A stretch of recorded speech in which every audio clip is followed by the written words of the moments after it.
जय श्री कृष्णा। आप सभी का हमारे YouTube चैनल पर स्वागत है। आज हम आपके लिए लाए हैं पुरुषोत्तम मास की पद्मनी एकादशी की व्रत कथा। आप सभी को पद्मनी एकादशी की हार्दिक शुभकामनाएं।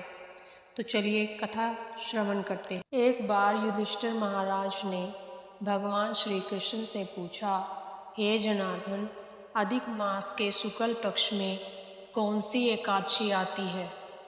इस अत्यंत दुर्लभ और परम कल्याणकारी एकादशी का योग्य रूप से पालन कैसे किया जाए? कृपया आप इस विषय में बताएं।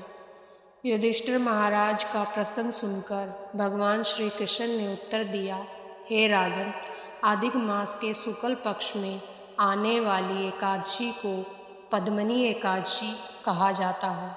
यह अत्यंत कल्याणकारी और पवित्र एकादशी है। जो व्यक्ति पूर्ण निष्ठा और श्रद्धा से इसका पालन करता है, वह निश्चित रूप से मृत्यु के बाद मेरे धाम को वापस लौटता है, क्योंकि मनुष्य के पापों को दूर करने के लिए यह एकादशी मेरे ही समान है। यहाँ तक कि चतुर्मुख वाले ब्रह्मा जी भी इस एकादशी का संपूर्ण ज्ञान नहीं कर पाते।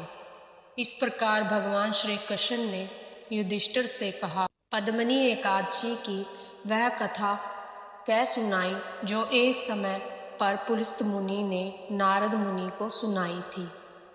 यह एक ऐसे समय की बात है जब पुलस्त मुनि का नारद मुनि के साथ संवाद हो रहा था। इस दौरान पुलस्त मुनि ने कहा, एक समय पर मैंने दशानन रावण को कीर्तवीर्य अर्जुन की कैद से मुक्त कराया था।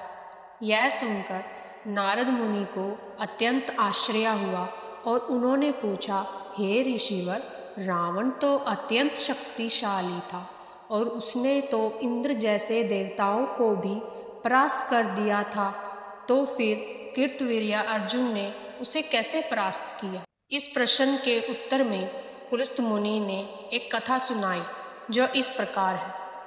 त्रेता युग में है राजवंश में कीर्तवीर्य नामक एक महान राजा हुआ करता था। उसकी राजधानी महिष्मती थी और उस राजा की 1000 रानियां थीं।